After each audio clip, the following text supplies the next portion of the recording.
أعوذ بالله من الشيطان الرجيم. بسم الله الرحمن الرحيم.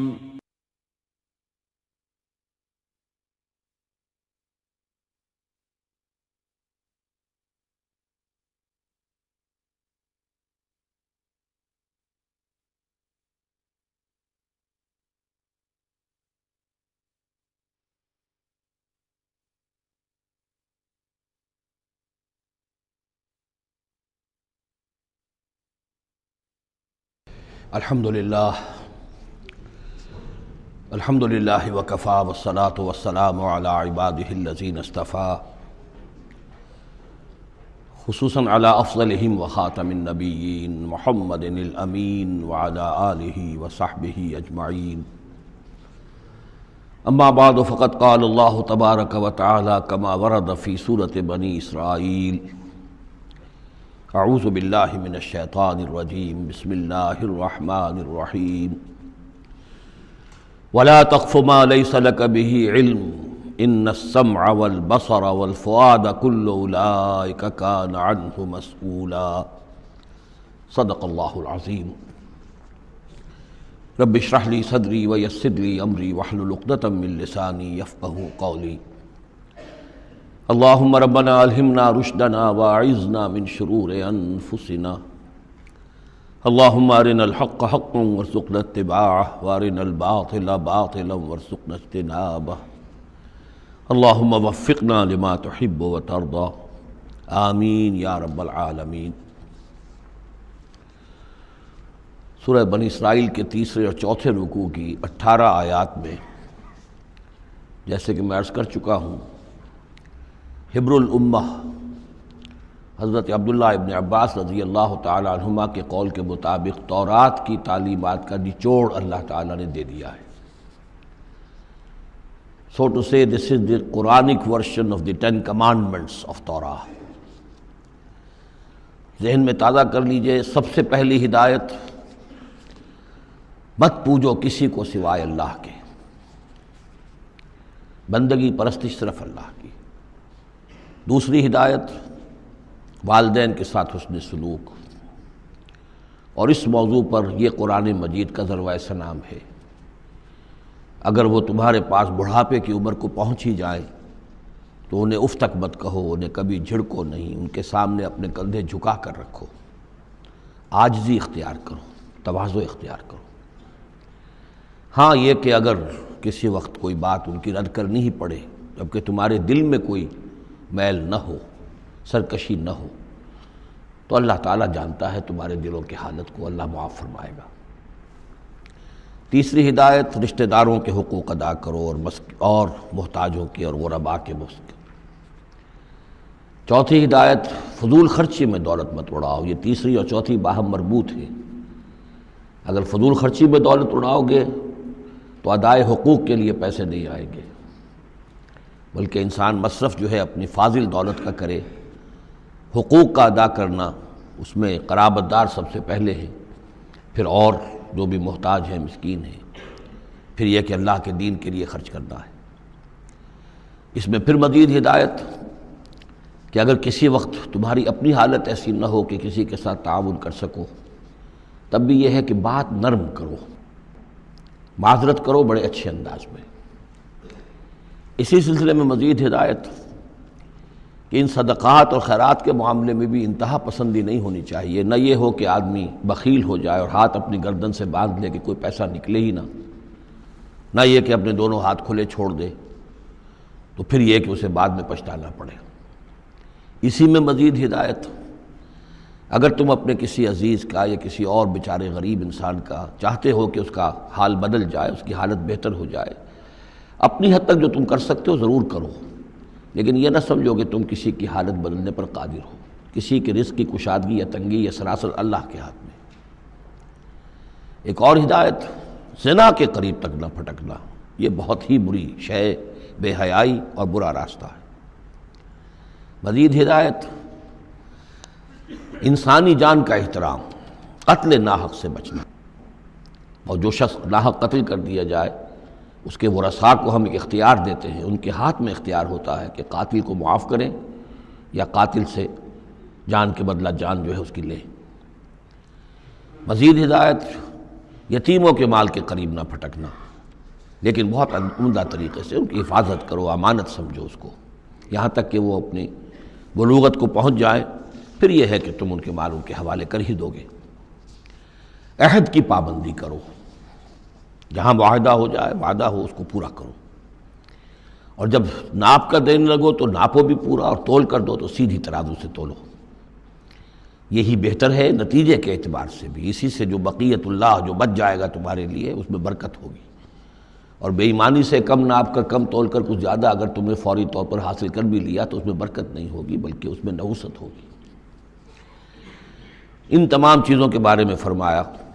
اب جو اس کے بعد جو ہدایت ہے جو بہت اہمیت کی حامل ہے، وَلَا تَقْفُ مَا لَيْسَ لَكَ بِهِ عِلْمٌ، ایسی چیز کے پیچھے مت پڑو یا مت لگو جس کے لیے تمہارے پاس علم نہیں ہے۔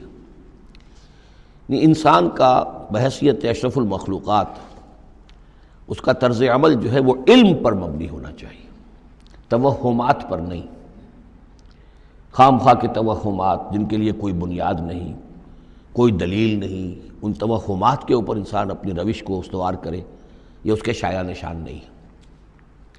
البتہ اب علم جو ہے وہ دو طرح کے ہیں، یہ ہم سورہ بقرہ کے 4 رکوع میں دیکھ آئے ہیں۔ ایک ہے ہیومن نالج، ایکوائرڈ نالج، انسان جو علم حاصل کرتا ہے، اور ایک ہے ریویلڈ نالج جو اسے دیا جاتا ہے، وہ وحی کے ذریعے سے آتا ہے، الہام کے ذریعے سے آتا ہے۔ وہ ریویلڈ نالج جو ہے اس کے ریسیپینٹ جو ہے وہ ہیومن سول ہے، اسپرٹ ہے، یہ نہیں ہے، یہ سینسز نہیں ہے، یہ دماغ نہیں ہے۔ وہی چاہے جلی ہو چاہے خفی ہو، الہام ہو، کشف ہو، رؤیا صادقہ ہو، کوئی بھی شے ہو، اس کا تعلق اس حیوانی وجود سے نہیں ہے، اس کا در حقیقت اس روحانی وجود سے ہے جس کا مسکن قلب ہے۔ اب ظاہر بات ہے کہ اس میں بھی جو وہی خفی عام لوگوں کو ہو جاتی ہے، الہام ہو جاتا ہے، کچھ اور ہو جاتا ہے، وہ بھی کوئی دلیل نہیں ہے۔ اس شخص کے لیے تو دلیل ہے وہ، اگر وہ شریعت کے خلاف نہ ہو، لیکن کسی اور کے لیے دلیل نہیں ہے۔ جو ریویل نالج ہے اس میں صرف وحی جلی جو انبیاء کے پاس آئی ہے وہ دلیل ہے، وہ دلیل قاطع ہے، وہ برہان قاطع ہے۔ ان کے پاس جو وحی جلی آئی وہ بھی، اور جو وحی خفی آئی وہ بھی۔ وحی نبوت جو ہے وہ علم ہے، العلم۔ ایک علم تو یہ ہے، اور دوسرا علم وہ ہے جو انسان حاصل کرتا ہے خود۔ اس کے لیے یہ سینس آرگنز جو اس کو دیے گئے ہیں، حواس خمسہ، جن میں سے اہم ترین جو ہے ان السمع والبصر، سماعت اور بصارت، باقی یہ کہ 3 اور بھی ہیں، چھونا ہے، چکھنا ہے، سونگھنا ہے۔ ان سے جو سینس ڈیٹا ملتا ہے پھر وہ یہاں فیڈ ہوتا ہے دماغ میں، برین میں، اور یہ ایک کمپیوٹر ہے جو اسے پروسیس کرتا ہے، اس سے کچھ نتیجے نکالتا ہے۔ یہ آیت در حقیقت اس سے بحث کر رہی ہے۔ انسانی علم کے لیے اللہ تعالیٰ نے جو انسان کو ایپریٹس دیا ہے، جو آرگنز دیے ہیں، وہ ہے ان السمع والبصر والفؤاد کل اولئک کان عنہ مسئولا۔ وہ سماعت ہے، بصارت ہے اور عقل ہے۔ یہ فؤاد کا ترجمہ میں نے عرض کیا تھا، عام طور پر دل کیا گیا ہے، حالانکہ کوئی اس کے لیے جو لغوی کوئی بنیاد موجود نہیں ہے کہ کون سا لفظ ہے، کون سا اس کا مادہ ہے۔ اس کا مادہ وہی ہے جس سے لفظ فائدہ نکلا ہے، اور آپ نے دیکھا ہوگا پرانے زمانے کتابوں میں کچھ لکھا پھر فے لکھ دیتے ہیں، فے فائدہ، یعنی اس بات سے یہ نتیجہ نکلتا ہے، پھر فے یہ نتیجہ نکلتا ہے، تو فائدہ نتیجہ ہے۔ اسی طرح فعید کہتے ہیں عربی زبان میں اس شے کو، جیسے سبزی ہے بہت سی، آپ نے اس کو ابال لیا اور بھون دیا تو اس میں پانی وانی نکل جاتا ہے، بجھ کر رہ جاتی ہے، تھوڑی سی ہو جاتی ہے، بھجیا ہم کہتے ہیں اس کے، بھجیا بن گئی ہے۔ گوشت کا بھی یہ ہے کہ جب آپ اس کو سینکتے ہیں پانی وغیرہ نکل جاتا ہے، مختصر ہو جاتا ہے تو اس کا خلاصہ نکلتا ہے۔ تو سینس ڈیٹا سے جو خلاصہ نکالتا ہے پھر یہ برین کمپیوٹر، یہ ہے در حقیقت فؤاد۔ اس سے فائدہ حاصل کرنا، اس سے نتیجہ نکالا، اس سے انفر کرنا، اور اس سے انفر کر کے پھر جو بھی پاسٹ میموری موجود ہے، سٹورڈ ہے اس کے اندر، اس کے ساتھ اس کو پھر وہ کمپیئر کرتا ہے، پھر کوئی نیا نتیجہ نکلتا ہے تو اب سٹور کر لیتا ہے کہ ایک بات اور مجھے معلوم ہو گئی۔ اور یہ اس طریقے سے رفتہ رفتہ انسانی علم بڑھتے بڑھتے کہاں تک پہنچ گیا ہے عقلیں دنگ ہیں، کہاں تک پہنچ گیا؟ آج کسی ایک انسان کے لیے ممکن ہی نہیں رہا ہے کہ وہ پورا جو معلومات کا دائرہ اس وقت ہے تمام سائنسز کے اندر ان کا احاطہ کر سکے، ناممکن۔ کسی فزسسٹ کے لیے یہ ممکن نہیں ہے کہ صرف فزکس کے دائرے کی تمام معلومات کو وہ اپنے ذہن میں جمع کر سکے۔ اتنا بڑا ایکسپلوژن ہے معلومات کا، وہ سب اسی سے ہے۔ ان السمع والبصر والفؤاد کل اولئک کان عنہ مسئولا۔ ان چیزوں کی مسئولیت ہے، اللہ نے یہ چیزیں تمہیں دی ہیں، اب ان کو تو بند کر کے رکھ چھوڑو، توہمات کے اوپر اپنا بنیاد رکھ لو۔ زلزلہ کیسے آتا ہے؟ ایک گائے ہے، گائے کے 2 سینگوں پر یا بیل کے 2 سینگوں پر زمین کھڑی ہے، وہ ایک سینگ کے اوپر وہ ٹکا لیتا ہے، پھر جب ذرا وہ تھک جاتا ہے تو وہ بدلتا ہے تو دوسرے سینگ کے اوپر زمین کو لاتا ہے تو زلزلہ آ جاتا ہے۔ اس کے لیے کوئی دلیل یا تو ہونی چاہیے کتاب اللہ اور سنت رسول سے، وہ دلیل ہے، اور یا پھر دلیل ہوگی اس ذریعہ علم سے، جو ہیومن نالج ہے، اس سے جو علم حاصل ہو رہا ہے وہ قطعی ہے، وہ یقینی ہے، وہ ویریفائیبل ہے، وہ ایکسپیریمنٹیشن سے حاصل ہو رہا ہے، آبزرویشن سے حاصل ہو رہا ہے، پھر جو نتائج آپ نکالتے ہیں انہیں ویریفائی کر سکتے ہیں۔ تو یہ ہے اصل میں وہ آیت کہ جو انتہائی اہم ہے۔ قرآن مجید نے نوع انسانی کو اس راستے پر ڈالا ہے کہ توہمات کے تمام ذخیرہ کو رد کر کے اور علم پر اپنے موقف کو قائم کرو۔ اس کو کہا گیا ہے، اس کو جان لیجئے کہ اصل میں اس سے پہلے جو فلسفہ تھا، ارسطو کا فلسفہ، اس کا ڈنکا بج رہا تھا پوری دنیا میں، عالم اسلام میں بھی بہت عرصے تک ارسطو کا یہ ڈنکا بجتا رہا ہے، اب جا کر کہیں بمشکل ان چیزوں کی گرفت ڈھیلی پڑی ہے۔ وہ ہے استخراجی منطق۔ معلومات کا دائرہ بہت کم تھا، جو بھی معلومات تھی اس میں سے وہ نکالتے جا رہے ہیں، نتیجے نکال رہے ہیں، اسی میں سے وہ بال کے کھال اتار کر استخراجی ڈیڈکٹیو لاجک۔ قرآن نے آ کر انڈکشن، منطقی استقرائی کا دور شروع کیا۔ کھول آنکھ، زمیں دیکھ، فلک دیکھ، فضا دیکھ، آبزرو کرو۔ افلا ينظرون الى الابل كيف خلقت والى السماء كيف رفعت والى الجبال كيف نصبت والى الارض كيف سطحت۔ دیکھو زمین کو، آسمان کو دیکھو، یہ تمام فینومینا آف نیچر اللہ کی نشانیاں، آیات ہیں۔ یہ تقدس عطا کیا ان کو، یہ اللہ کی آیات ہیں، اللہ کی نشانیاں اور قوانین طبیعہ اللہ تعالیٰ کے۔ ٹھیک ہے، اس معنی میں تو ہم مانتے ہیں کہ اللہ جب چاہے ان کو توڑ دے، لیکن روز روز تو وہ ٹوٹتے نہیں ہیں۔ اتنے محکم قوانین ہیں یہ، اگر یہ محکم قوانین نہ ہوتی، سائنس پاسبل ہی نہ ہوتی، ٹیکنالوجی ممکن ہی نہ ہوتی۔ کبھی کوئی قانون ہو جاتا حرکت کا، کبھی قانون حرکت کا بدل جاتا، تو پھر کیسے کوئی آپ مشین بناتے، کیسے کوئی آپ کی کوئی ٹیکنالوجی ممکن نہیں تھی۔ These laws of nature, physical laws, وہ بہت مضبوط ہے، اللہ کے بنائے ہوئے۔ ہاں، اللہ سے بالا تر نہیں ہے، یہ نہیں ہے کہ اللہ بھی پابند ہو گیا انہی کا۔ ظاہر بات ہے کہ سمندر ایک ہی دفعہ پھٹا ہے حضرت موسیٰ علیہ السلام کے لیے معجزے کے طور پر، روز روز تو نہیں پھٹتا سمندر۔ آگ نے ایک ہی مرتبہ جلانے سے انکار کیا ہے حضرت ابراہیم علیہ السلام کو، باقی روز روز تو نہیں۔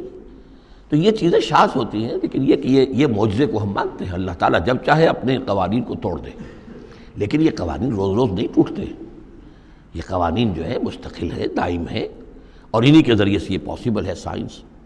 تو در حقیقت علامہ اقبال کا ایک بہت اہم نظریہ ہے جس کی طرف میں توجہ دلانا چاہتا ہوں۔ انہوں نے اپنے خطبات میں یہ بات کہی ہے، The inner core of the present Western civilization is Quranic۔ اس موجودہ مغربی تہذیب کی بھی جو انر کور ہے، اس کا جو خالص اندرونی جو اس کا محور ہے، وہ خالص قرآنی ہے، کیونکہ یہ سائنس پر قائم ہے۔ اور قرآن نے جو ہے اسی طرف توجہ دلائی ہے۔ توہمات کو ایک طرف رکھو، یہ سب آکلٹ سائنسز وغیرہ جو ہیں، ان سے بھی ہمارے ہاں بڑی سخت جو ہے اسے بیزاری کا اظہار ہے۔ یہ نجومی بیٹھے ہوئے ہیں، یہ لکیریں دیکھی جا رہی ہے، یہ سائنس آف نمبرز ہے، آکلٹ سائنس قطع نہیں، یہ سائنسز نہیں ہے، کوئی توجہ مت کرو۔ وَلَا تَقْفُ مَا لَيْسَ لَكَ بِهِ عِلْم، اور العلم علمان، علم دو ہی طرح کا ہے، یا پھر وہ صحیح جو اللہ نے جو اپریٹس دیا تھا حضرت آدم علیہ السلام کے اندر ودیت کر دیا تھا، علم الاسماء، اسی کے ذریعے سے ایکسفولیشن ہو رہی ہے اس اپریٹس کے ذریعے سے، اور علم پھیلتا چلا جا رہا ہے۔ یا وہ علم ہے اور یا پھر وہ علم ہے فَإِمَّا يَأْتِيَنَّكُم مِّنِّي هُدًى فَمَن تَبِعَ هُدَايَ فَلَا خَوْفٌ عَلَيْهِمْ وَلَا هُمْ يَحْزَنُونَ۔ یورپ کی تباہی کا سبب یہ ہوا کہ اس نے دوسرے علم سے نگاہیں بند کر لی، وہی کہ اپنا سلسلہ توڑ لیا، صرف اس علم کے اوپر رہ گیا۔ تو یہ گویا کہ دو آنکھوں میں سے اللہ نے جو دی تھی انسان کو، ایک یہ ایکوائرڈ نالج کی آنکھ اور ایک ریویل نالج کی آنکھ، وہ ریویل نالج کی آنکھ بند کر لی۔ اس سے اس نے دجالیت کی شکل اختیار کر لی ہے، ورنہ خود اپنی جگہ پر یہ ایکوائرڈ نالج، یہ علم الاسماء، یہ اللہ کا عطا کردہ ہے، اس میں فی نفسہ ہی کوئی خرابی نہیں ہے، صرف یہ کہ دوسری طرف سے بے توجہ ہو گئی، اس نے اس کے اندر جو نتیجے کے اعتبار سے خرابی پیدا کر دی۔ وَلَا تَقْفُ مَا لَيْسَ لَكَ بِهِ عِلْمٌ إِنَّ السَّمْعَ وَالْبَصَرَ وَالْفُؤَادَ كُلُّ أُولَٰئِكَ كَانَ عَنْهُ مسؤولا وَلَا تَمْشِ فِي الْأَرْضِ مَرَحًا، اور زمین میں اکڑ کر مت چلو، إِنَّكَ لَن تَخْرِقَ الْأَرْضَ، کتنے ہی اکڑ کر چلو اور کتنے پاؤں مارو زمین پر، تم زمین کو پھاڑ نہیں سکو گے۔ وَلَن تَبْلُغَ الْجِبَالَ طُولًا، اور نہیں پہنچ سکو گے پہاڑوں تک اونچائی میں، گردن کتنی ہی اکڑا لو، کتنا اونچا کر لو، اوپر ترا بھی چڑھا لو، کہاں تک چڑھاؤ گے؟ کل ذالک کان سیئہ عند ربک مکروہا، یہ جو ساری باتیں ہیں اس میں جو برائی ہے وہ تیرے رب کو بہت ناپسند ہے۔ اب اس میں ڈونٹس بھی آئے ہیں، ڈوز بھی آئے ہیں، یہ کرو یہ نہ کرو، یہ کرو یہ نہ کرو، تو ان تمام احکام کے اندر جو حکم ہے اس سے سرتابی کریں گے تو برائی ہے، اور جس چیز سے روکا گیا ہے اس میں ملوث ہوں گے تو برائی ہے، تیرے رب کو بہت پسند ہے، ناپسند ہے۔ ذالک مما اوحی الیک ربک من الحکمہ، یہ ہے وہ کہ جو آپ کے رب نے اے محمد آپ پر وحی کی ہے، از قسم حکمت، یہ حکمت کا خزانہ ہے، تمدن انسانی، تہذیب انسانی، ثقافت انسانی، اجتماعیت انسانی کے لیے یہ اصول ہیں کہ اگر ان پر انسان کاربند رہے تو اس دنیا کی زندگی کو بھی جنت بنا سکتا ہے۔ وَلَا تَجْعَلْ مَعَ اللَّهِ إِلَٰهًا آخَرَ، لیکن اولین اور آخرین بات پھر وہی ہے، شروع میں بھی یہ تھا وَقَضَىٰ رَبُّكَ أَلَّا تَعْبُدُوا إِلَّا إِيَّاهُ، اول و آخر توحید ہے۔ وَلَا تَجْعَلْ مَعَ اللَّهِ إِلَٰهًا آخَرَ فَتُلْقَىٰ فِي جَهَنَّمَ مَلُومًا مَدْحُورًا، اللہ کے ساتھ کسی اور کو نہ ٹھہرا لو معبود، پھر تم جھونک دیے جاؤ گے جہنم میں ملامت زدہ ہو کر، ملوم مدحورا، دھکے دیے جا کر۔ افاسفاکم ربکم بالبنین، چلتے چلتے ایک اشارہ جو کہ انہوں نے کیا تھا کہ اللہ کی بیٹیاں قرار دے لی تھیں۔ افاسفاکم ربکم بالبنین، اے عرب کے لوگوں تم ذرا سوچو، مزید غور کرو، کیا تمہیں تو پسند کر لیا ہے، ترجیح دی ہے اللہ نے بیٹوں کے ساتھ، واتخذ من الملائکۃ اناسا، اور خود فرشتوں کی شکل میں اپنے لیے بیٹیاں کر لی ہیں۔ انکم لتقولون قولا عظیما، غور کرو تم یہ بڑی گستاخی کی بات کر رہے ہو اللہ کی جناب میں۔ وَلَقَدْ صَرَّفْنَا فِي هَذَا الْقُرْآنِ لِيَذَّكَّرُوا، اس سورہ مبارکہ کے بارے میں ایک بات نوٹ کر لیجئے گا کہ اس میں قرآن حکیم میں حجم کے اعتبار سے جتنی مرتبہ اس صورت میں قرآن کا لفظ آیا ہے اور قرآن کا ذکر ہے، تانا بانا معلوم ہوتا ہے کہ قرآن ہی سے ہے، قرآن سے متعلق۔ پہلے رکوع میں تھا ان ھذا القرآن یہدی للتی ہی اقوم ویبشر المؤمنین الذین یعملون الصالحات ان لهم اجرا حسنا، اجرا کبیرا۔ تو اب اسی طریقے سے آپ دیکھیں گے بار بار قرآن کا ذکر آئے گا۔ وَلَقَدْ صَرَّفْنَا فِي هَذَا الْقُرْآنِ لِيَذَّكَّرُوا، ہم نے تو اس قرآن کے اندر اپنی آیات کو تصریف، گردش کے اندر رکھا ہے، مختلف اسلوبوں سے بیان کیا ہے تاکہ یہ سوچیں، غور کریں، سبق حاصل کریں۔ وَمَا يَزِيدُهُمْ إِلَّا نُفُورًا، ان بدبختوں کی بدبختی یہ ہے کہ اس میں ان کے اندر اضافہ ہو رہا ہے، نفرت کے اندر بھاگ ہی رہے ہیں، دور ہی ہو رہے ہیں۔ قُلْ لَوْ كَانَ مَعَهُ آلِهَةٌ كَمَا يَقُولُونَ، اے نبی ان سے کہیے کہ اگر اللہ کے ساتھ اور بھی آلہہ ہوتے جیسے کہ یہ کہہ رہے ہیں، اِذًا لَابْتَغَوْا إِلَىٰ ذِي الْعَرْشِ سَبِيلًا، تو وہ بھی تو ذی العرش کی طرف کوئی راستہ تلاش کرتے، یعنی یہ کہ اگر کوئی اور آلہہ ہوتے تو کیا ان کے دل میں یہ تمنا نہ ہوتی کہ سب سے بڑا الہ میں کیوں نہ بنوں؟ راجے مہاراجے چھوٹے ہوتے ہیں، بڑا مہاراجا چھوٹے راجے، چھوٹے راجوں کے اندر پھر وہ امنگ پیدا ہوتی ہے کہ نہیں ہوتی کہ کیوں نہ میں ہی مہاراجا بنوں؟ ایک شہنشاہ ہے، اس کے تحت بہت سے لوگ ہیں، نواب ہیں، گورنر ہیں، تو کیا تم دیکھتے نہیں بسا اوقات گورنر جو ہے وہ سرکشی کرتا ہے اور وہ چاہتا ہے کہ خود وہ بادشاہ بنے، اس کے بھی تو دو ہاتھ دو پاؤں ہیں، کیا ہے اس کے پاس؟ تو وہ چاہتے ہیں کہ کوئی نہ کوئی صورت اختیار کریں کہ وہ بغاوت کریں، اور جس دنیا کے اندر پھر امن اور سکون اور چین، اس کائنات کے اندر نظم کیسے قائم رہتا؟ سبحانہ و تعالی، بہت پاک ہے وہ، بہت بلند و برتر ہے، اما یقولون، ان باتوں سے جو یہ کہہ رہے ہیں، علوا کبیرا، اور اس کی بلندی بہت بلند ہے۔ تسبح له السماوات السبع والارض، اس کی تسبیح میں لگے ہوئے ہیں ساتوں آسمان اور زمین، ومن فیہن، اور جو بھی ان میں ہے۔ یہ تسبیح قولی بھی ہو سکتی ہے، اس لیے کہ اس میں آگے آ جائے گا وَلَٰكِن لَا تَفْقَهُونَ تَسْبِيحَهُمْ، تم اس کی تسبیح کو نہیں جان سکتے، سمجھ نہیں سکتے۔ ہر شے کو اللہ نے زبان دے رکھی ہے، جیسے حامد سجدہ میں ہم پڑھیں گے انطقنا اللہ الذی انطق کل شیء، ہر شے کی کوئی زبان ہے اور وہ اپنی زبان سے اللہ کی تسبیح کر رہی ہے۔ لیکن ایک چیز ہماری سمجھ میں بھی آتی ہے کہ ہر شے اپنے وجود سے گویا کہ اعلان کر رہی ہے کہ میرا صانع، میرا مالک، میرا خالق وہ ہر عیب سے پاک ہے۔ وہ اپنے وجود سے، جیسے تصویر جو ہے وہ مصور کے کمال فن پر گواہی دیتی ہے، میرا بنانے والا بڑا کامل فنکار ہے۔ تصویر گویا کہ اپنے مصور کی عظمت کا اظہار کر رہی ہے، تو اس کائنات کی ہر شے گویا کہ زبان حال سے اللہ کی تسبیح کر رہی ہے۔ وَإِن مِّن شَيْءٍ لَّا يُسَبِّحُ بِحَمْدِهِ، کوئی شے نہیں ہے مگر یہ کوئی تسبیح کرتی ہے اللہ کے حمد کے ساتھ، وَلَٰكِن لَّا تَفْقَهُونَ تَسْبِيحَهُمْ، لیکن تم اس کی تسبیح کو سمجھ نہیں سکتے۔ انہ کان حلیما غفورا، یقینا اللہ حلیم ہے، تحمل والا ہے، فوراً نہیں پکڑتا، غفور ہے، بخشنے والا ہے۔ وَإِذَا قَرَأْتَ الْقُرْآنَ، پھر دیکھیے قرآن کا تذکرہ ہے۔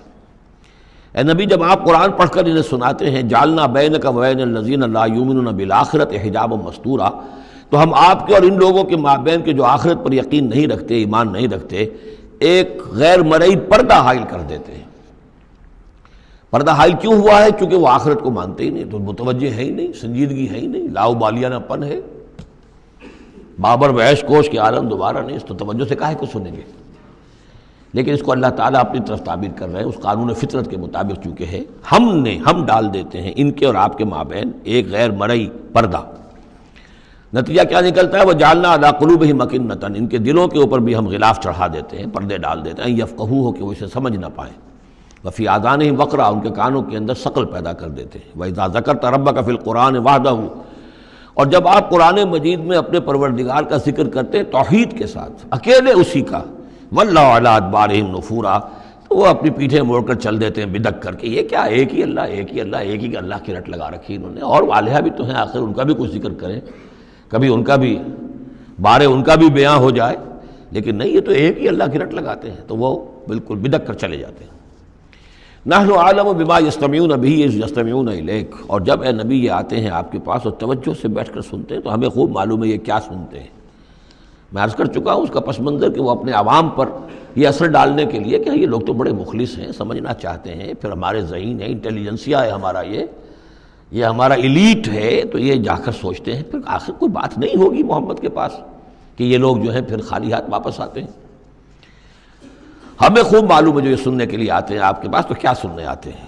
وَإِذْ هُمْ نَجْوَىٰ، اور پھر جب یہ علیحدہ ہوتے ہیں، سرگوشیاں کر رہے ہوتے ہیں، اِذْ يَقُولُ الظَّالِمُونَ، اور پھر یہ ایک دوسرے سے کہتے ہیں یہ ظالم، ان تتبعون الا رجلا مسحورا، تم نہیں پیروی کر رہے ہو مگر ایک سحر زدہ شخص کی، یعنی ان میں سے کسی کے دل میں کوئی بات پیدا ہونی بھی لگتی ہے کہ نہیں بھئی آج تو جو بات کی ہے محمد نے صلی اللہ علیہ وسلم بڑی وزنی بات ہے، اس پر تو سنجیدگی سے غور کرنا ہوگا۔ اب ان کے کان کھڑے ہوئے کہ معلوم ہوتا ہے کہ اس پر تو ہمارے اس دوست اور ساتھی کے اوپر تو محمد کا داؤ چل گیا صلی اللہ علیہ وسلم، لہذا پھر اس کو سمجھاتے نہیں بھائی ایک سحر زدہ آدمی ہے، مسحور انسان ہے، کہاں اس کی باتوں پر سنجیدگی سے غور کر رہے ہو۔ انظر کیف ضربوا لک الامثال، دیکھیے اے نبی کیسی مثالیں وہ آپ کے لیے بیان کرتے ہیں، سحر زدہ، مسحور، کبھی ساحر، کبھی مسحور، کبھی شاعر، کبھی مجنون، یعنی کوئی ایک رائے بھی ان کی نہیں آپ کے بارے میں بن رہی ہے۔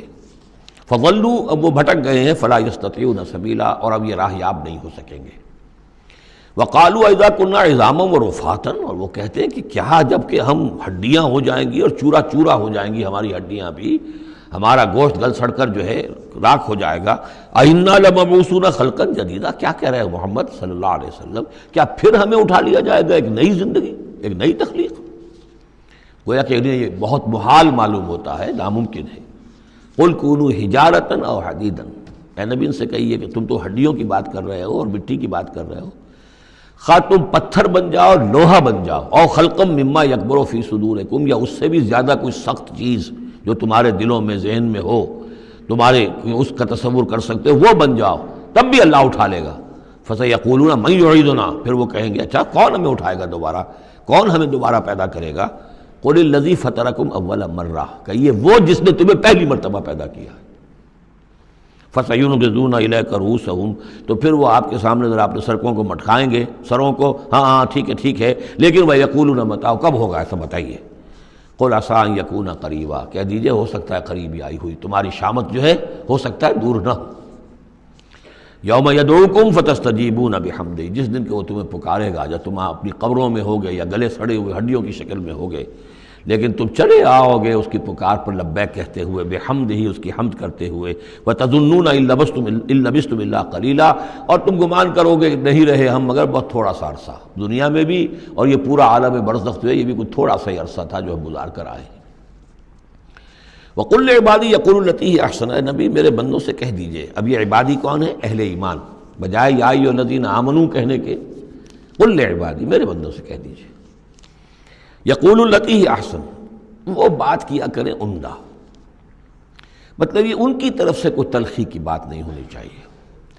اب ان لوگوں کے آباء و اجداد سے بنے ہوئے ان کے خیالات ہیں، عقائد ہیں، ان کی ریتیں ہیں، ان کی رسمیں ہیں، ان کی حمیت ہے، ان کی غیرت ہے، عوام میں جہالت ہے، ان کے چودھریوں میں اپنے مفادات، اپنی حیثیت، اس کا احساس ہے، لہذا یہ تمام رکاوٹیں جو ان لوگوں کے راستے میں حائل ہیں ان کا خیال کریں، تو اپنا جو داعی جو ہے اس کے اندر تحمل ہونا چاہیے، حلم ہونا چاہیے، داعی کہیں مشتعل نہ ہو۔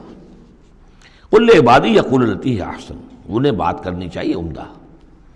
ان الشیطان ینزغ بینہم، یقیناً شیطان تو چاہے گا کہ ان کے درمیان کوئی لڑائی شروع کرا دے، ہاتھا پائی شروع کرا دے۔ ان الشیطان کان للانسان عدوا مبینا، یقیناً شیطان جو ہے وہ تو انسان کا کھلا دشمن ہے ہی۔ ربکم اعلم بکم، تمہارا رب تم سے خوب واقف ہے۔ ان یشاء یرحمکم، وہ چاہے گا تو تم پر رحم فرمائے گا، اور ان یشاء یعذبکم، چاہے گا تمہیں عذاب دے گا۔ وما ارسلناک علیہم وکیلا، اور نبی ہم نے آپ کو ان پر کوئی داروغہ بنا کر نہیں بھیجا ہے کہ آپ ذمہ دار ہیں ان کو ہدایت پر لانے کے، نہیں، یہ معاملہ ہر شخص کا اپنا ہے، ذاتی ہے، his own choice۔ وَرَبُّكَ أَعْلَمُ بِمَنْ فِي السَّمَاوَاتِ وَالْأَرْضِ، اور اللہ آپ کا رب خوب جانتا ہے ان تمام چیزوں کو کہ جو آسمان میں ہے اور زمین میں ہے۔ وَلَقَدْ فَضَّلْنَا بَعْضَ النَّبِيِّينَ عَلَىٰ بَعْضٍ، اور ہم نے بعض انبیاء کو بعض انبیاء پر فضیلت دی ہے۔ اب چونکہ یہ مسئلہ وہی ہے، آخری دور ہے مکے کا، اور وہ خبریں پہنچ چکی ہیں، اور یہ صورت بنی اسرائیل کے تاریخ سے شروع ہو رہی ہے، تو اب ظاہر بات ہے کہ ایک مسئلہ اٹھ کھڑا ہوگا کہ آیا موسیٰ افضل ہیں یا محمد افضل ہیں، یا یہ کہ عیسیٰ افضل ہیں یا محمد افضل ہیں صلی اللہ علیہ وسلم علیہ الصلاۃ والسلام۔ تو یہاں پر مسلمانوں کو اس دعوت اور تبلیغ کے جو تقاضے ہیں ان کے حوالے سے کہ اس بحث میں تم نہ پڑو، اگر اس بات کو تم زیادہ زور دو گے ان میں حمیت پیدا ہو جائے گی، جیسے ہمارے ہاں وہ کھڑے ہو کر الاپتے ہیں سارے نبیوں سے افضل ہمارا نبی، ٹھیک ہے وہ ہے افضل، لیکن خود انہوں نے کہا ہے کہ مجھے یونس ابن متہ پر بھی فضیلت مت دو، حضور کے صحیح حکم کی خلاف ورزی کرتے ہیں جو یہ کہتے ہیں افضل، اس میں کوئی شک نہیں، لیکن یہ کہ اس افضلیت کا اس طریقے کا چرچا کرنا جو ہے اس سے دوسروں کے اندر ایک جو ہے منفی کیفیات پیدا ہوتی ہیں۔ تو اس حوالے سے حضور کی حدیث ہے یہ، مجھے یونس ابن متہ پر بھی فضیلت مت دو، یونس وہ ہیں رسولوں میں سے ایک ہی رسول ہیں دنیا میں جنہیں کچھ اللہ نے سزا دی ہے، پکڑ ہوئی ہے، اور کسی کا معاملہ نہیں، یہ سورہ یونس میں ہم دیکھا ہے، تو آپ نے فرمایا مجھے یونس پر بھی فضیلت مت دو، اس لیے کہ اس بات میں مت پڑھو وَلَقَدْ فَضَّلْنَا بَعْضَ النَّبِيِّينَ عَلَىٰ بَعْضٍ، ہم نے بعض انبیاء کو بعض انبیاء پر فضیلت دی ہے، بس اصولی بات ہے، تِلْكَ الرُّسُلُ فَضَّلْنَا بَعْضَهُمْ عَلَىٰ بَعْضٍ۔ اب یہاں دیکھیے خاص طور پر پھر ان کے نبی کا ذکر کیا جا رہا ہے، وَآتَيْنَا دَاوُودَ زَبُورًا، ہم نے داؤد کو زبور عطا کی تھی۔ ہم ان انبیاء اور رسل کے جو عظمتیں ہیں، ان کے جو مقامات ہیں، ان کے اعتراف میں، ان کے اعلان میں ہمیں کوئی باک نہیں، ہمیں کوئی جھجک نہیں۔ قُلِ ادْعُوا الَّذِينَ زَعَمْتُم مِّن دُونِهِ، کہیے ان سے کہ پکارو انہیں جنہیں تم سمجھتے ہو کہ اللہ کے سوا کوئی معبود ہے، کوئی کار مختار وہ بھی ہیں۔ فَلَا يَمْلِكُونَ كَشْفَ الضُّرِّ عَنكُمْ وَلَا تَحْوِيلًا، تو انہیں کوئی اختیار حاصل نہیں ہے نہ تو تم سے کوئی تکلیف دور کرنے کا اور نہ ہی کوئی حالت کو بدل دینے کا۔ اولئک الذین یدعون، وہ ہستیاں جنہیں یہ پکار رہے ہیں۔ پکارنے والوں میں دیکھیے کہ پکارنے میں ایک تو ایسے بھی تھے خیالی ہستیاں جن کا کوئی وجود ہی نہیں، من گھڑت، لیکن پکارے جانے والے انبیاء، اولیاء اللہ یا فرشتے یہ بھی تو ہو سکتے ہیں نا، لیکن اس عالم امر میں، اس عالم غیب میں ان کا حال کیا ہے جنہیں یہ پکار رہے ہیں؟ ہم کئی دفعہ دیکھا ہے انہیں پتہ بھی نہیں کہ یہ ہمیں پکار رہے ہیں، قیامت کے دن وہ تو انکار کریں گے، ہمیں کوئی معلوم نہیں تھا کہ تم نے ہمارے ساتھ یہ گستاخیاں کی ہیں اور ہمیں شرمندگی کا سامان بن گئے ہو، کہ اللہ تعالیٰ کے سامنے ہماری شرمندگی ہے کہ اللہ تعالیٰ کے ہاں پیش ہو رہے ہیں کہ ہمیں مد مقابل بنایا گیا اللہ کا۔ لہذا اولئک الذین یدعون یبتغون الی ربہم الوسیلۃ، اس عالم غیب میں وہ تو خود اللہ کے، اپنے رب کے تقرب کے متلاشی ہیں۔ یہ وسیلہ کا لفظ آ چکا ہے اس سے پہلے، یبتغون الی ربہم الوسیلۃ ایہم اقرب، یعنی اس عالم امر میں بھی درجات ہیں، فرشتے ہیں، طبقہ اسفل کے فرشتے ہیں، پھر درجہ اعلیٰ کے فرشتے ہیں، پھر مقربین بارگاہ ہیں، پھر وہ جو ہے ملائے اعلیٰ جس کو کہا جاتا ہے، ملائکہ مقربین ہیں. تو ان کے اندر بھی ایک درجہ بندی ہے، اور وہ اس عالم کے اندر بھی جیسے یہاں اللہ کے بندے تقرب اللہ کی کوشش کر رہے ہیں، وہ وہاں پر وہ بھی اس عالم کے اندر، بس فرق تو یہی ہے کہ وہ ہماری نگاہوں سے اوجھل ہے. یبتغون الی ربہم الوسیلۃ ایہم اقرب، چاہتے ہیں کہ اور آگے بڑھے اور قرب ہو جائے، ایک دوسرے سے آگے نکل جائیں. وَيَرْجُونَ رَحْمَتَهُ، اور اس کی رحمت کے امیدوار ہیں. وَيَخَافُونَ عَذَابَهُ، اور اس کے عذاب سے ڈرتے رہتے ہیں. ان عذاب ربک کان محذورا، واقعہ یہ ہے کہ آپ کے رب کا عذاب جو ہے واقعتاً ایسی شے ہے جس سے ڈرتے رہنا چاہیے. وَإِن مِّن قَرْيَةٍ إِلَّا نَحْنُ مُهْلِكُوهَا قَبْلَ يَوْمِ الْقِيَامَةِ أَوْ مُعَذِّبُوهَا عَذَابًا شَدِيدًا، اور نہیں ہے کوئی بستی مگر یہ کہ ہم اسے ہلاک کر کے رہیں گے قیامت کے دن سے قبل، یا عذاب دیں گے اسے بہت ہی شدید عذاب. اس آیت کو جوڑ لیجئے گا، چونکہ یہ جوڑا ہے یہ سورت اور یہ سورہ کہف. لِيُنذِرَ بَأْسًا شَدِيدًا مِّن لَّدُنْهُ، بہت بڑی جنگ اور بہت بڑی تباہی جو آنے والی ہے قیامت سے قبل، اس کی طرف اشارہ ہے کہ یہ جو، اور آج کل جو بھی آپ تصور کر سکتے ہیں کہ ایٹمک جنگ اگر ہو جائے تو کیا ہوگا دنیا میں، نیوکلیئر وار ہو اور کسی میں وہ چھڑ سکتی ہے. لیکن یہ کہ قیامت سے پہلے الملحمۃ العظمیٰ، ایک بہت بڑی جنگ ہونے والی ہے جس کی کہ احادیث کے اندر خبریں ہیں، جس کا تذکرہ پھر آئے گا سورہ کہف کے اندر صراحت کے ساتھ. تو کوئی بستی ایسی نہیں ہے، قیامت سے پہلے وہ عذاب آئے گا. اور معذبوها عذابا شدیدا کان ذلک فی الکتاب مستورا، اور یہ تمام چیزیں جو ہیں اللہ کی کتاب میں لکھی ہوئی ہیں، طے شدہ ہیں، وہ آنا ہے، اس کا ایک ٹائم ٹیبل معین ہے. وما منعنا ان نرسل بالآیات، اور ہمیں نہیں روکا اس سے کہ ہم آیات بھیجیں. اب وہ مسئلہ چھڑ رہا ہے دوبارہ جو سورہ انعام سے چل رہا ہے کہ نشانی کیوں نہیں دکھاتے، حصے نشانی، کوئی معجزہ. یہاں اللہ تعالیٰ فرما رہے ہیں کہ ہم نے اس طرح کے معجزے دکھانے کیوں بند کر دیے. وما منعنا، نہیں روکا ہم کو اس سے کہ ان نرسل بالآیات، کہ ہم وہ معجزات دکھائیں، الا ان کذب بها الاولون، اس لیے کہ ہم نے یہ دیکھ لیا کہ پچھلوں نے بھی جھٹلایا ان کو. نہ تو سمود کو جو ہم نے ناقہ دی تھی ان کے مطالبے کے اوپر اس پر کوئی ایمان لایا، نہ عیسیٰ کو جو آخری معجزے ہم نے دے دیے، زندہ جانور پیدا کر دینا، گارے سے بنانا، پھونک مارنا اور اڑتا ہوا وہ پرندہ بن جائے، اور مردہ کو کہنا قم باذن اللہ اور وہ کھڑا ہو کے چلنے لگ جائے.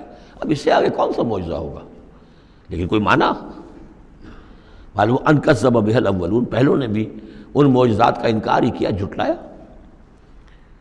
وآتینا ثمود الناقۃ مبصرۃ، ہم نے سمود کو، قوم سمود کو، ان کی آنکھیں کھولنے کے لیے ہم نے اونٹنی والی نشانی دکھا دی. فظلموا بها، انہوں نے اس پر بھی ظلم کیا. وما نرسل بالآیات الا تخفیفا، اور ہم نہیں بھیجتے اپنی آیات، نشانیاں، مگر صرف خبردار کرنے کے لیے. وہ خبردار کرنے کے لیے اب ہم اپنی قرآن مجید کی آیات بھیج رہے ہیں. وَإِذْ قُلْنَا لَكَ إِنَّ رَبَّكَ أَحَاطَ بِالنَّاسِ، اور جب ہم یہ کہتے ہیں کہ آپ کے رب نے تو لوگوں کا احاطہ کیا ہوا ہے، تب بھی یہ کہتے ہیں اس کا کیا مطلب ہے؟ کہاں ہے اللہ؟ کہاں ہمارا احاطہ ہوا ہے؟ اب ظاہر بات ہے کہ یہ مسئلہ ہے جو سمجھیے فلسفے کے مشکل ترین مسائل میں سے ہے. حقیقت و ماہیت وجود. ایک اللہ کا وجود ہے، ہر جگہ ہے، ہر آن ہے، لیکن یہ کہ یہاں دنیا میں ہے کہ نہیں ہے، یہ دنیا ہے یا اللہ ہے، کیا ہے؟ اب یہ سمجھ میں آنے والی بات نہیں ہے. اسی لیے کچھ لوگوں نے اس کو ہماوست، سب کا یہ کائنات جو ہے خدا ہی ہے، خدا ہی نے یہ روپ دھار لیا ہے. جیسے انسانوں کا روپ دھار لیتا ہے وہ اوتار کی شکل میں آ جاتا ہے، ایسے خدا نے اس کائنات کی شکل اختیار کر لی ہے. اس کو پینتھیزم کہتے ہیں انگریزی میں، ہماوست، سب خدا ہی ہے. یہ بہت بڑا کفر ہے، شرک ہے. تو کیسے سمجھیں؟ بہت سی چیزیں ہیں جو انسان کی سمجھ سے بالا تر ہیں.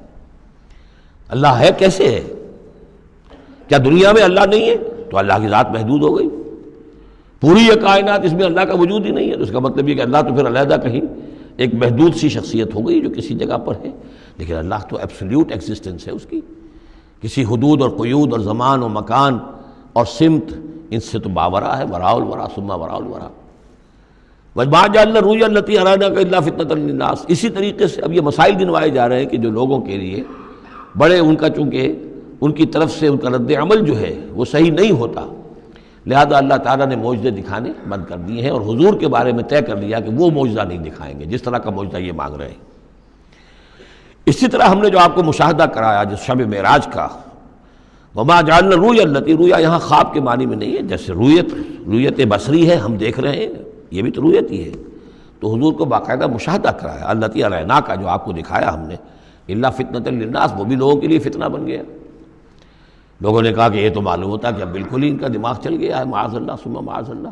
بہت خوش ہوئے تھے مشرکین مکہ، بہت خوش ہوئے، چلو جی چلیے اب ہماری مشکل حل ہو گئی، اب تو ہم تمام مسلمانوں کو باور کروا لیں گے کہ آج تک تم نہیں مانتے تھے، واقعتاً محمد کا دماغ چل گیا ہے صلی اللہ علیہ وسلم۔ وہ کہہ رہے ہیں میں راتوں رات بیت المقدس بھی ہو کے آ گیا ہوں اور میں آسمانوں کی سیر کر کے آ گیا ہوں۔ اب یہ بات ناقابل قیاس، کیسے انسان سمجھے، گمان نہیں کر سکتا۔ آج تو پھر بھی آپ سوچ سکتے ہیں کہ آج تو آپ کے پاس وہ ذرائع ہیں کہ چاند پر بھی آپ پہنچ گئے ہیں، لیکن یہ کہ آج سے آپ 1400 برس پہلے کے انسان کے بارے میں سوچئے، اسے بیت المقدس جانے کے اندر بھی جو ہے 15 دن لگتے تھے، تو کیسے وہ گیا اور گئے بھی اور آ بھی گئے رات ہی رات کے اندر۔ بڑے خوش ہو کر آئے حضرت ابو بکر کے پاس، ابو بکر سنا تمہارے ساتھی کیا کہہ رہے ہیں؟ کہ کیا کہہ رہے ہیں؟ وہ کہہ رہے ہیں میں رات کو بیت المقدس ہو کر آ گیا ہوں۔ ایک دفعہ ایک لمحہ توقف کیا، کیا واقعی کہہ رہے ہیں؟ ہاں ہاں کہہ رہے ہیں، چلو ہم تمہیں ملوا دیتے ہیں، ان سے کہلوا دیتے ہیں، چلو صحیح، اگر وہ کہہ رہے ہیں تو ٹھیک کہہ رہے ہیں، بس ختم۔ اس دن سے صدیق کا لقب، وہ کہہ رہے ہیں تو ٹھیک کہہ رہے ہیں۔ اور فرمایا جب میں یہ مانتا ہوں کہ آسمان سے روز ان کے پاس فرشتہ آتا ہے، تو اگر وہ آسمان ہوا ہے تو کون سی بڑی بات ہو گئی؟ اگر اللہ کا فرشتہ آسمان سے روز آتا ہے ان کے پاس، تو وہ آسمان تک ہو کے آ گئے تو کون سی بڑی بات ہوئی؟ وہ اگر کہہ رہے ہیں تو سچ کہہ رہے ہیں۔ مستند ہے ان کا فرمایا ہوا، وما جعلنا الرؤيا التي اريناك الا فتنة للناس، یہ بھی لوگوں کے لیے فتنہ بن گیا۔ وشجرة ملعونة فی القرآن، اسی طرح ایک مثال ہے قرآن مجید میں زقوم کے درخت کا ذکر آتا ہے کہ وہ درخت جو ہے وہ عین جہنم کے اس کے تہ کے اندر اس کی جڑ ہوگی، وہاں سے وہ درخت کیسا ہوگا؟ آگ کے اندر درخت، ہاؤ از اٹ پاسبل؟ اب یہ زقوم کا یہ بھی ان کے لیے ایک فتنہ بن گیا۔ اب یہ چیزیں نہیں جانتے کہ اس عالم کا کہ جو فزیکل لاز ہے وہ اور ہوں گے، مختلف ہوں گے، اس آگ کی نوعیت اور ہے، وہ آگ یہ نہیں ہے، وہ آگ جو ہے اس کی حیثیت ہی کچھ اور ہے۔ تو فرمایا وَالشَّجَرَةُ الْمَلْعُونَةَ فِي الْقُرْآنِ، اور جس قرآن مجید میں جس ملعون شجر کا ذکر ہے، وَنُخَوِّفُهُمْ، لیکن یہ ساری باتیں ہم انہیں بتاتے ہیں خبردار کرنے کے لیے، فَمَا يَزِيدُهُمْ إِلَّا طُغْيَانًا كَبِيرًا۔ اب یہ ان کی بدبختی ہے کہ ان تمام چیزوں سے ان کے اندر سرکشی ہی کے اندر اضافہ ہو رہا ہے، بڑھتے چلے جا رہے ہیں سرکشی میں۔ وَإِذْ قُلْنَا لِلْمَلَائِكَةِ اسْجُدُوا لِآدَمَ فَسَجَدُوا إِلَّا إِبْلِيسَ، اور یاد کرو جب کہ ہم نے کہا تھا فرشتوں سے کہ سجدہ کرو آدم کو، تو ان سب نے سجدہ کیا مگر ابلیس نے نہیں کیا۔ قَالَ أَسْجُدُ لِمَنْ خَلَقْتَ طِينًا، یہ چوتھی مرتبہ اب یہ آدم و ابلیس کا قصہ آ رہا ہے قرآن میں۔ اس نے کہا کیا میں اس کو سجدہ کروں جس سے تو نے بنایا ہے گارے سے؟ قَالَ أَرَأَيْتَكَ هَذَا الَّذِي كَرَّمْتَ عَلَيَّ، مزید اس نے کہا کہ ذرا دیکھو، ذرا دیکھ پروردگار، یہ جو انسان آدم جس کو تو نے مجھ پر عزت دی ہے، مجھ سے بالا تر کر دیا، کرمت علیہ، لئن اخرتنی الی یوم القیامہ، اگر تو مجھے مہلت دے دے قیامت کے دن تک، لاحتنکن ذریتہ الا قلیلا، میں اس کی پوری نسل، اس کی ساری اولاد کو لگام دے دوں گا سوائے بہت تھوڑے سے لوگوں کے، ان کو گمراہ کر کے چھوڑوں گا۔ قال اذهب فمن تبعك منهم فإن جہنم جزاؤکم جزاء موفورا، اللہ نے فرمایا جاؤ دفع ہو جاؤ، ٹھیک ہے، ان میں سے جو بھی آدم کی نسل میں سے جو بھی تیری پیروی کریں گے تو پھر تم سب کے لیے تمہارا بدلہ جہنم ہے، وافر بدلہ ہوگا تمہارے لیے، تمہارے گناہوں اور سرکشی کے لیے۔ وَاسْتَفْزِزْ مَنِ اسْتَطَعْتَ مِنْهُمْ، یہ لفظ آئے گا کئی بار، ذرا نوٹ کر لیجیے۔ فز کہتے ہیں عربی زبان میں بکری کا جو بچہ نوزائیدہ ابھی ہوتا ہے، جیسے کل بھی میں نے ذکر کیا تھا، وہ کھڑا ہوتا ہے تو ٹانگیں اس کی لڑکھڑا رہی ہوتی ہیں، تو اس طریقے سے، یعنی اس طرح جب کہ کسی انسان کی ٹانگیں لڑکھڑا جائیں، اس کے اندر حوصلہ ختم ہو جائے، ہمت اس کا جواب دے رہی ہو، تو اس کے لیے پھر یہ محاورہ ہے یا کنایا ہے۔ وَاسْتَفْزِزْ مَنِ اسْتَطَعْتَ مِنْهُمْ، تو پھسلا لے ان کو، ان میں سے جس کو چاہے، بِصَوْتِكَ، اپنی آواز سے، وَأَجْلِبْ عَلَيْهِمْ، اور چڑھا لا ان کے اوپر، بِخَيْلِكَ، اپنے سواروں کو، وَرَجْلِكَ، اپنے پیادوں کو، وَشَارِكْهُمْ فِي الْأَمْوَالِ وَالْأَوْلَادِ، اور تجھے کھلی چھوٹ ہے ان کے ساتھ مشارکت کر، ساجھا کر، مال میں اور اولاد میں، وعدہم، اور ان سے جو چاہے وعدے کر جھوٹے سچے، وما یعدہم الشیطان الا غرورا، لیکن نہیں وعدہ کرتا ان سے شیطان مگر دھوکے کے۔ ان عبادی لیس لک علیہم سلطان، میرے بندوں پر تجھے اختیار کوئی نہیں ہوگا۔ ورغلا لو، جس طرح سبز باغ دکھا لو، جس طرح جو چاہو وسوسہ اندازی کر لو، اس کا اختیار ہے، لیکن یہ اختیار نہیں ہے کہ میرے کسی بھی بندے کو تم زبردستی اس کی مرضی کے خلاف، اس کی مرضی کے بغیر گمراہی پر لے جاؤ۔ وَكَفَىٰ بِرَبِّكَ وَكِيلًا، اور کافی ہے تیرا رب ان کے لیے کارساز جو اللہ کے بندے جو شیطان سے بچنا چاہیں۔ ربکم الذی یسجی لکم الفلک فی البحر، تمہارا رب وہ ہے جو چلاتا ہے کشتیوں کو سمندر میں یا دریا میں، لتبتغوا من فضلہ، تاکہ تم اس کے فضل کو حاصل کر سکو۔ انہ کان بکم رحیما، یقیناً وہ تم پر بہت ہی رحیم ہے اور شفیق ہے۔ وَإِذَا مَسَّكُمُ الضُّرُّ فِي الْبَحْرِ، یہ مضمون کئی دفعہ آ چکا ہے، جب تمہیں تکلیف پہنچتی ہے سمندر میں، طوفان آتا ہے، موت نظر آتی ہے، ضل من تدعون الا اياه، تو سب گم ہو جاتے ہیں تم سے، بھول جاتے ہیں ان سب کو جن کو تم عام حالات میں پکارتے ہو، جن کو ڈنڈوت کرتے ہو اور جن کے سجدے کرتے ہو۔ فلما نجاکم الى البر، سوائے اللہ کے سب کو بھول جاتے ہو، صرف اللہ کو پکارتے ہو۔ پھر جب اللہ تعالیٰ تمہیں بچا کر نکال کر لے آتا ہے خشکی پر، آرس تم پھر اعراض کرتے ہو، پھر رخ موڑ لیتے ہو۔ وکان الانسان کفورا، یقینا انسان بہت ناشکرا ہے۔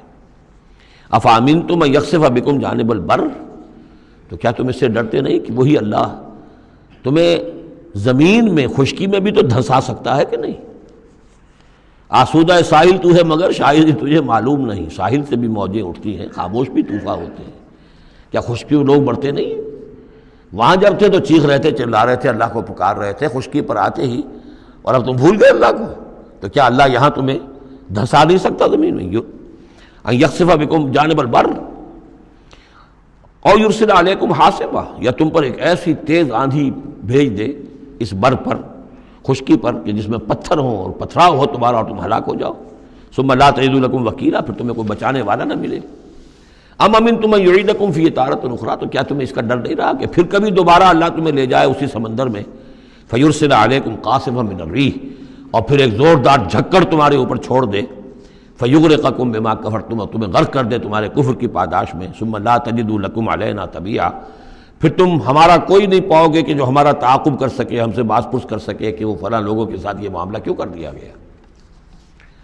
وَلَقَدْ كَرَّمْنَا بَنِي آدَمَ وَحَمَلْنَاهُمْ فِي الْبَرِّ وَالْبَحْرِ، یہ آیت بھی انسان کی، جیسا کہ میں نے بار عرض کیا ہے، جو بھی کریشن ہے اللہ کا، اس کا کلائمیکس انسان ہے۔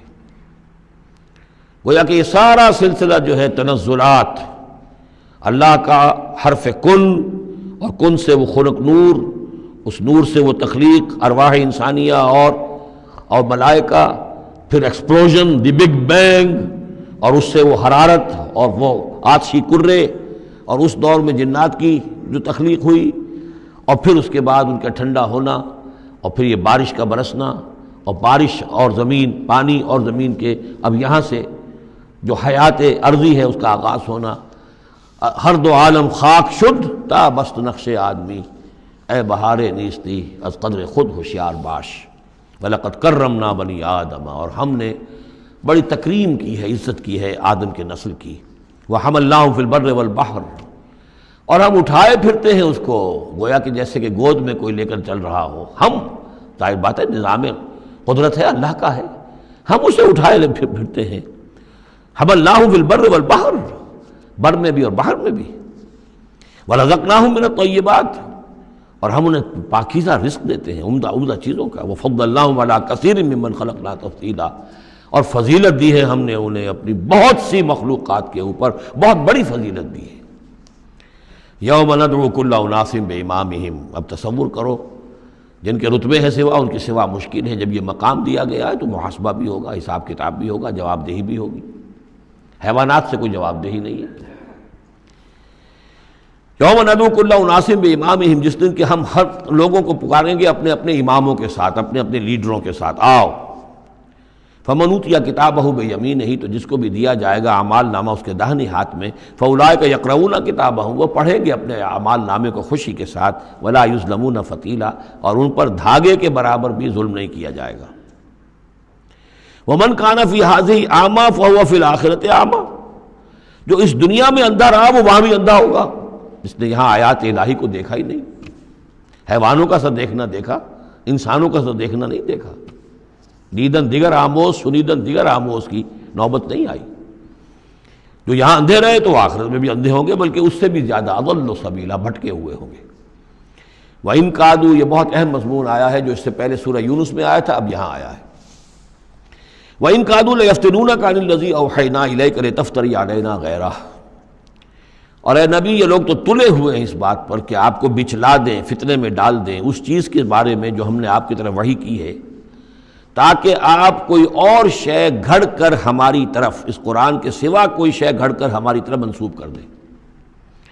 سورہ یونس میں آیا تھا کہ انہوں نے کہا ایت بقرآن غیر ھذا او بدلہ، اے نبی اے محمد یہ قرآن بہت ریجڈ ہے، ان کمپرومائزنگ ہے، اس کو تو ہم قبول نہیں کر سکتے، ناٹ ایکسیپٹیبل۔ ہاں کچھ اس میں ترمیم کرو، کچھ کو بدل دو، کچھ نرمی کرو، کچھ ہماری بات مانو، کچھ اپنی بنواؤ، وہی دباؤ۔ اور آپ اندازہ کر لیجئے جو میں آپ کو واقعہ سنا چکا ہوں کہ کس طریقے سے عوام کے اوپر ان لیڈروں نے اپنا اثر قائم کر لیا تھا۔ وہ لوگ سمجھتے تھے کہ ٹھیک تو کہہ رہے ہیں، یہ بھائی رسالت کا دعویٰ کر رہے ہیں تو اس معجزہ دکھائیں، ادھر یہ ہے کہ اللہ تعالیٰ کا فیصلہ یہ کہ معجزہ نہیں دکھائیں گے۔ ان کان کبر علیک اعراضهم فان استطعت ان تبتغي نفقا في الارض او سلما في السماء فتاتيهم بآية، اگر آپ کے اندر طاقت ہے تو لے آئیے کہیں سے معجزہ، کوئی آسمان پہ سیڑھی لگائیں یا زمین میں سرنگ لگا لیں، لے آئیے اس معجزہ، ہم تو نہیں دکھائیں گے۔ تو کس قدر دباؤ تھا حضور پر صلی اللہ علیہ وسلم۔ اس دباؤ میں اس کا بھی اضافہ ہے کہ کہتے اچھا ٹھیک ہے محمد ہم بات مان لیں گے، آپ کی ذرا یہ اس کے اندر ترمیم کیجیے، ایت بقرآن غیر ھذا او بدلہ۔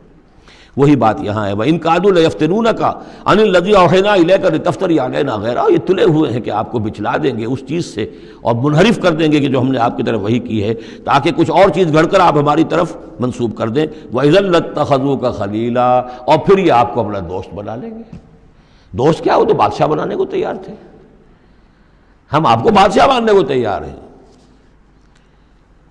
وَلَوْلَا أَن ثَبَّتْنَاكَ، بہت اہم آیت ہے یہ، اور اگر ہم نے ہی نہ آپ کے پاؤں جما دیے ہوتے۔ دیکھیے محمد الرسول اللہ کی بات ہو رہی ہے، آسان نہیں ہے، دباؤ، اس پورے پریشرز جو چاروں طرف سے پڑ رہے تھے۔ اللہ فرماتے ہیں وَلَوْلَا أَن ثَبَّتْنَاكَ، اگر ہم نے آپ کے قدم نہ جما دیے ہوتے، لَقَدْ كِدتَّ تَرْكَنُ إِلَيْهِمْ شَيْئًا قَلِيلًا، تو عین ممکن تھا کہ آپ کچھ نہ کچھ ان کی طرف مائل ہو ہی جاتے، جھک ہی جاتے، دباؤ اتنا شدید تھا۔ لولا ان ثبتناک، بالکل ویسے ہی جیسے کہ حضرت یوسف کے بارے میں فرمایا وَلَقَدْ هَمَّتْ بِهِ وَهَمَّ بِهَا لَوْلَا أَن رَأَىٰ بُرْهَانَ رَبِّهِ، اس عزیز کی بیوی نے تو قصد کیا ہی تھا، یوسف بھی کرتا، اگر اللہ کی ایک برہان نہ دیکھ لیتا، اس کا امکان موجود تھا کہ بربنائے تب بشری، وہی معاملہ یہاں۔ وَلَوْلَا أَن ثَبَّتْنَاكَ، اگر ہم نے آپ کے پاؤں نہ جما دیے ہوتے، آپ کے دل کو جما نہ دیا ہوتا، آپ کو ثبات عطا نہ کر دیا ہوتا، لَقَدْ كِدتَّ، آپ تو قریب ہو گئے تھے، تَرْكَنُ إِلَيْهِمْ کہ کچھ شَيْئًا قَلِيلًا ان کی طرف جھک جائے۔ اِذًا لَأَذَقْنَاكَ ضِعْفَ الْحَيَاةِ وَضِعْفَ الْمَمَاتِ، اگر ایسا ہو جاتا تو ہم آپ کو دگنی سزا دیتے دنیا کی اور دگنی سزا دیتے آخرت کی۔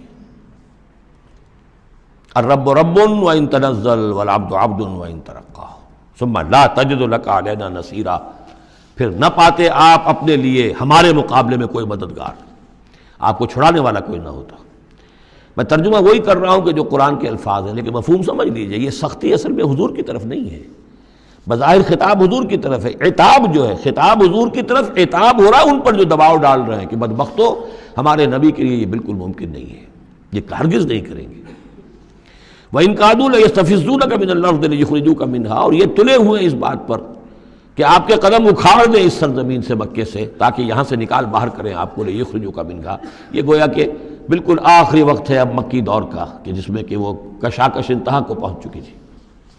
وَإِذًا لَا يَلْبَسُونَ خِلَافَكَ إِلَّا قَلِيلًا، لیکن ساتھ ہی پیشن گوئی بھی ہے کہ ٹھیک ہے یہ تو نہیں کہا کہ یہ آپ کو نکال نہیں پائیں گے، اس کی نفی نہیں کی، لیکن یہ کہ پھر یہ بھی یہاں پر زیادہ دیر رہ نہیں سکیں گے، یعنی یہ کہ چند سال کی بات ہی ہے نا، 8 سال کے بعد، بلکہ بڑے بڑے سردار تو ان کے جو ہے 2 سال کے بعد ہی وہ بدر کے اندر جا کر کھیت رہے، ابو جہل کہاں رہا، عقبہ ابن ابی معیط کہاں رہا، سب ختم، بڑے بڑے سب کے سب سردار جو تھے جو غادری سب ختم ہو گئے۔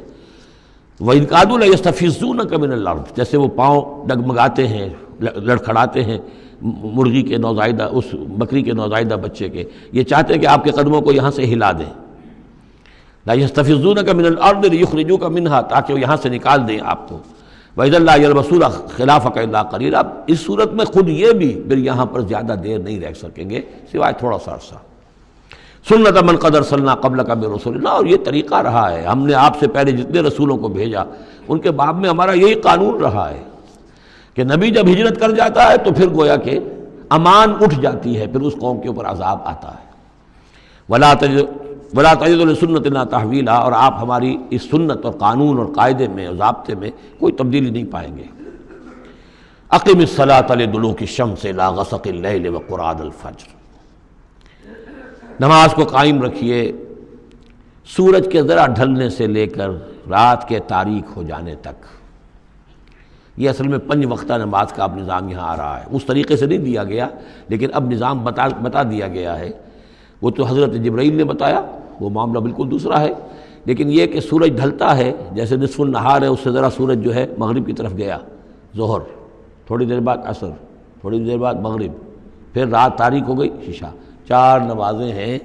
اور سردیوں کے موسم میں تو لگتا ہے کہ پے بپے تابڑ توڑ آ رہی ہے، جو نماز مسجد میں پڑھتے ہیں وہ تو گئے اور آئے اور گئے اور آئے، تو گویا کہ نماز کھڑی ہے مسلسل۔ قائم رکھو نماز کو سورج کے ڈھلنے سے لے کر اور رات کے تاریک ہو جانے تک، وقرآن الفجر۔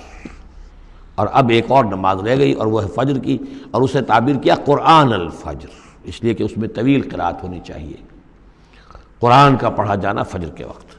ان قرآن الفجر کان مشہودا، اس لیے کہ یہ فجر کے وقت قرآن کا پڑھا جانا جو ہے یہ مشہود ہے، یعنی اس میں ایک تو یہ کہ حضور قلب ہوتا ہے انسان کا، سو کر اٹھا ہے آدمی، تر و تازہ ہے، حواس جو ہیں تازہ ہیں، کوئی تکدر نہیں ہے، کوئی تکان نہیں ہے، تو ایک تو حضور قلب ہے، اور ایک یہ ہے کہ فرشتے بھی عصر اور فجر کے وقت جو ہے ان کی شفٹیں چینج ہوتی ہیں۔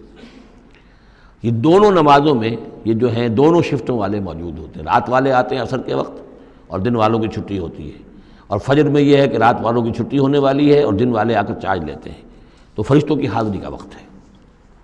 وَمِنَ اللَّيْلِ فَتَہَجَّدْ بِهِ، اور نماز کے ایک حصے میں سے آپ جاگیے اس قرآن کے ساتھ، بہی کو یہاں نوٹ کیجئے، جیسے سورہ انعام میں میں نے بار بار نوٹ کرایا تھا، انذر بہی ذکر بہی، تبشیر ہو اس قرآن کے ذریعے سے، تذکیر اس قرآن کے ذریعے سے، انذار اس قرآن کے ذریعے سے۔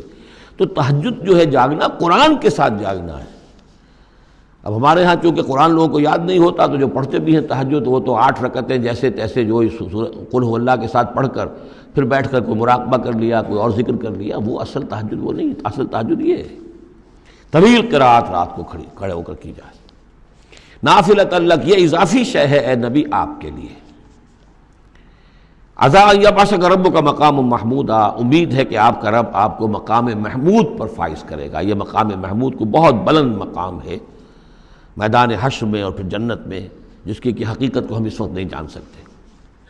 وَقُلْ رَبِّ أَدْخِلْنِي مُدْخَلَ صِدْقٍ وَأَخْرِجْنِي مُخْرَجَ صِدْقٍ، اب یہ ہجرت کا حکم ہے جو حضور کو دیا جا رہا ہے، یعنی جب آیا ہے حکم، اجازت آئی ہے تو ساتھ ہی یہ دعا بھی تلقین کر دی گئی، اور یہ کہیے اے رب میرے مجھے داخل فرما جہاں تو نے مجھے داخل کرنا ہے، یعنی یثرب میں، مدینہ منورہ میں، اس وقت تک اس کا نام یثرب تھا، تو میرا داخلہ جو ہے سچا داخلہ ہو، عزت کے ساتھ داخلہ ہو، اعزاز کے ساتھ داخلہ ہو، مبوع صدق جیسے سورہ یونس میں آیا تھا، وَأَخْرِجْنِي مُخْرَجَ صِدْقٍ، اور یہاں مکے سے مجھے نکال، تو یہاں سے نکال باعزت طریقے پر، وَاجْعَلْ لِي مِن لَّدُنْكَ سُلْطَانًا نَصِيرًا، اور اب پھر آپ اپنے خزانہ فیض اور فضل سے مجھے سند عطا کیجئے، اختیار عطا کیجئے، حکومت کی طاقت عطا کیجئے۔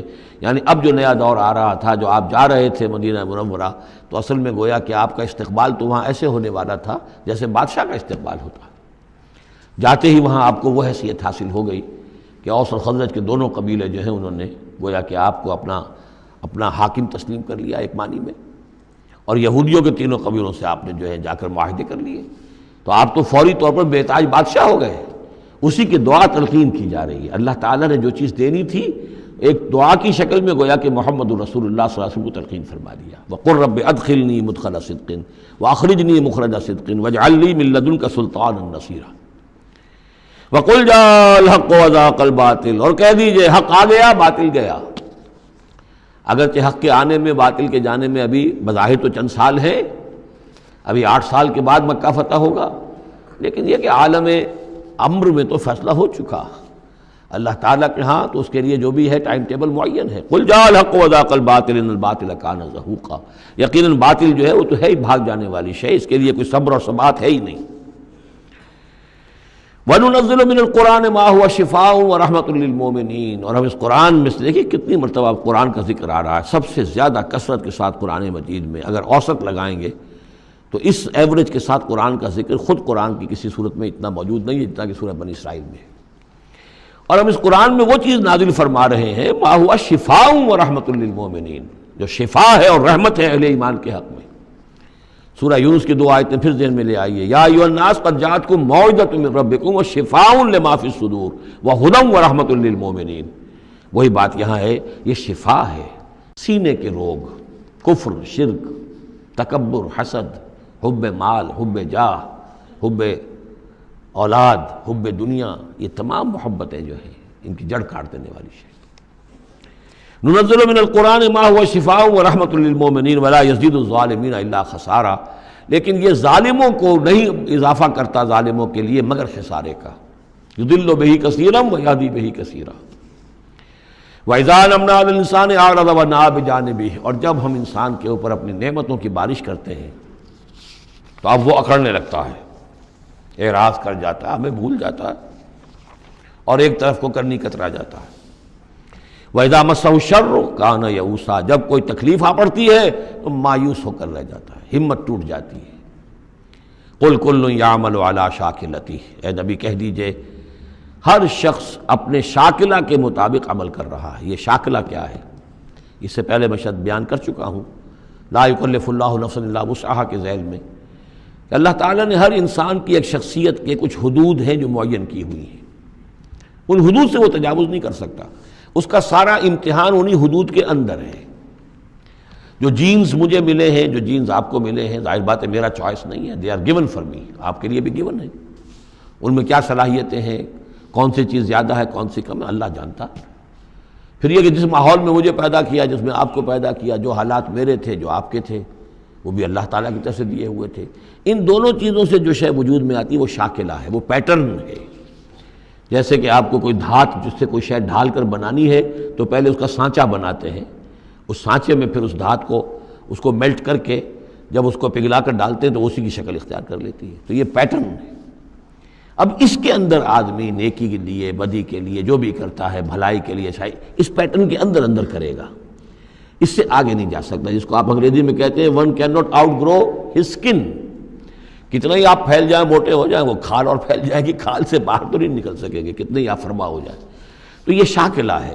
اس شاکلہ کے اندر اندر آپ کو کام کرنا ہے. اللہ جانتا ہے کہ اس نے شاکلہ کون سا دیا تھا آپ کو، اس کے حساب سے، اس کی مناسبت سے حساب لے گا آپ سے. لا یکلف اللہ نفسا الا وسعہا. فربکم اعلم بمن هو اہدی سبیلا. اسی کو حضور نے بیان فرمایا کہ الناس کالمعادن، معدنیات کی طرح ہے کہ سونے کی اور ہے اور چاندی کی اور ہے. تو تیرا رب خوب جانتا ہے کہ کون ہے وہ کہ جو زیادہ ہدایت پر ہے، راستے پر، راستے کے اعتبار سے. وَيَسْأَلُونَكَ عَنِ الرُّوحِ. یہ ان 3 سوالوں میں سے ایک تھا کہ جو پوچھے گئے تھے حضور سے امتحاناً. جیسے پہلے ایک سوال کیا گیا تھا کہ یہ بنی اسرائیل مصر کیسے پہنچ گئے، کیا ماجرا تھا ان کے پہنچنے کا. ایسے ہی یہ 3 سوال ایک مرتبہ انہوں نے پوچھوائے تھے یہودیوں نے، یہود کے علماء نے. یہ محمد نبوت کا دعویٰ کر رہے ہیں تو آپ لوگ پوچھئے ان سے ذرا. پہلی بات تو یہ پوچھئے کہ روح کی کیا حقیقت ہے. دوسرے یہ ذوالقرنین کون تھے، ان کے کیا حالات تھے. تیسرے اصحاب کہف کون تھے. تو اصحاب کہف اور ذوالقرنین کے سوالوں کا جواب سورہ کہف میں ہے جو اگلی سورت ہے. روح کے بارے میں یہاں مختصر جواب دیا جا رہا ہے. یسألونک عن الروح، یہ آپ سے روح کے بارے میں پوچھ رہے. قل الروح من امر ربی وما اوتیت من العلم الا قلیلا. یہ تیرے رب، آپ کے رب کے امر میں سے ہے، یہ عالم امر کی شے ہے اور نہیں دیا گیا تمہیں علم میں سے مگر تھوڑا سا. عالم امر کا علم تم حاصل نہیں کر سکتے. تمہارے لیے سارا علم جو ہے وہ عالم خلق کا علم ہے. تمہاری یہ ساری جو ان السمع والبصر والفؤاد، اس کی رسائی جو ہے وہ عالم خلق تک ہوگی، اس سے آگے نہیں. عالم امر کی باتیں جو ہیں ان میں عالم غیب ہے، وہ تمہارے لیے اس پر تمہیں ایمان بالغیب لانا ہوگا. الذین یؤمنون بالغیب ویقیمون الصلاۃ ومما رزقناہم ینفقون. ہاں یہ جان لو کہ یہ اس عالم خلق کی شے نہیں ہے. یہ روح جو ہے کچھ اور شے، کہیں اور سے آئی ہے. یہ عالم امر کی شے ہے عالم امر جیسا کہ میں نے عرض کیا، یا فرشتے عالم امر سے متعلق ہیں یا ارواح انسانیہ، یا ان کی کمیونیکیشن جو ہوتی ہے، فرشتہ جب بات کرتا ہے تو وہ روح جس کو ہم کہتے ہیں وحی، وہ بھی روح ہے۔ تو یہ تین چیزیں ہیں کہ جن کا تعلق عالم امر سے ہے، اور روح انسانی بھی انہیں میں شامل ہے۔ بارک اللہ لی و لکم فی القرآن العظیم ونفعنی وإیاکم بالآیات والذکر الحکیم۔